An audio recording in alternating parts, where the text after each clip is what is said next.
Hello everyone. In this video, I will test and compare the ADC performance of three popular platforms. Those are Arduino Uno, ESP32 and ADS1115 external 16-bit ADC. I will apply the same input voltage to all three ADCs. Each ADC will take measurements of that identical voltage for fair comparison. Then we will compare the measured value by actual input voltage. Basically, we will evaluate linearity performance and noise characteristics. Now let's see the test circuit.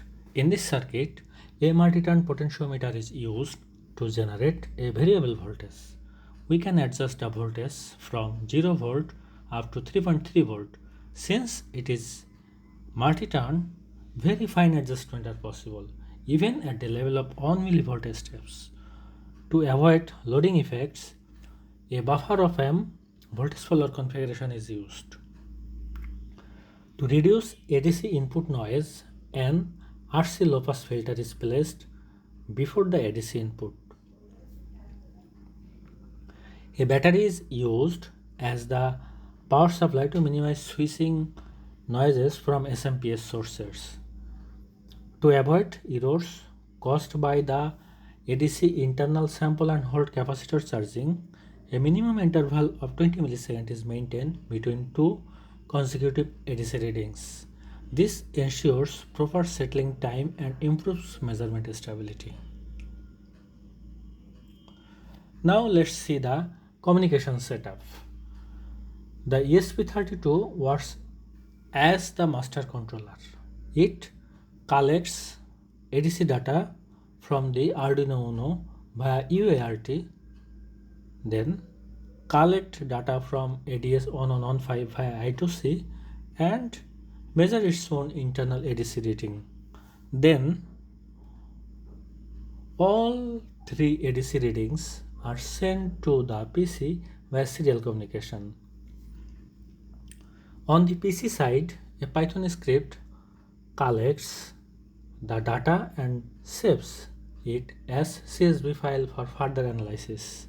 You can find all the source code, Arduino code, ESP code and Python script in the GitHub link provided in the video description.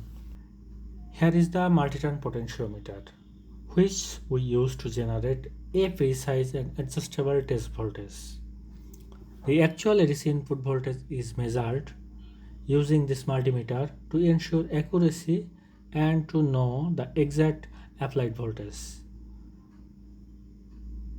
Those three wires are distributing the same voltage to all three devices simultaneously. Here you can see the Arduino Uno and the ADS1115 module. And this is the ESP32. It collects all three ADC readings and sends the data to the PC through this USB cable for logging and analysis. Now let's take the readings. Run the Python script to our PC.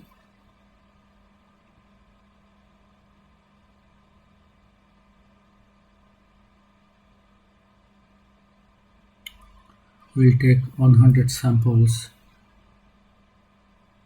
to put this value.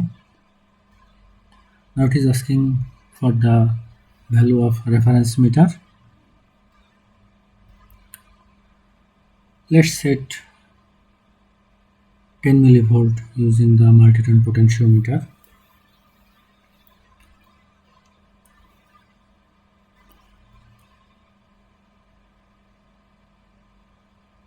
We'll put this value to Python script.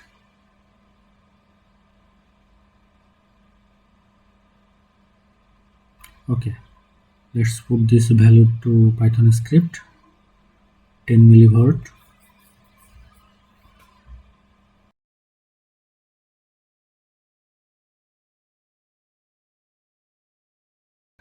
Now you can see it is collecting the samples from ESP32. 100 sample collected. Now second reading. Let's set the voltage to 20 millivolt.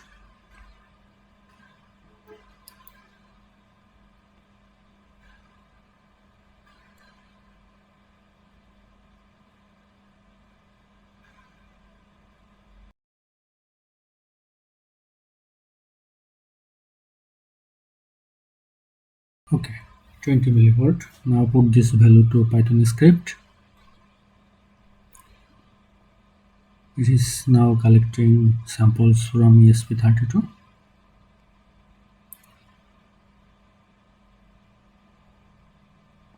(100) samples collected. Similarly, I will take readings for rest of the voltage values. I have finished taking measurements. This is the CSV file generated by Python, and I have taken samples for 88 voltage points. Now I will analyze this data using Excel. This is the Excel file for linearity analysis. In this column, the reference voltmeter value is presented. The next three columns represents the measured voltage by our experimental devices.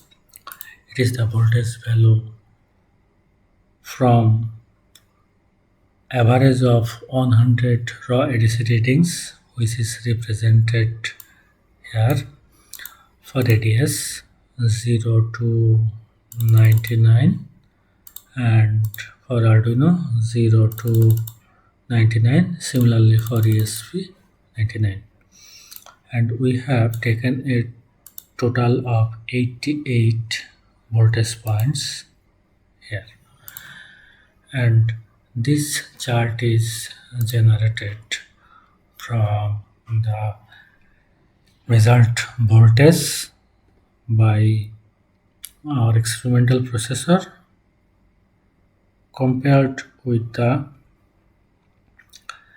reference meter. After plotting the results, Arduino Uno and ADS1115 appear almost perfectly linear across the full range. However, the ESP32 ADC is clearly non-linear over the full range.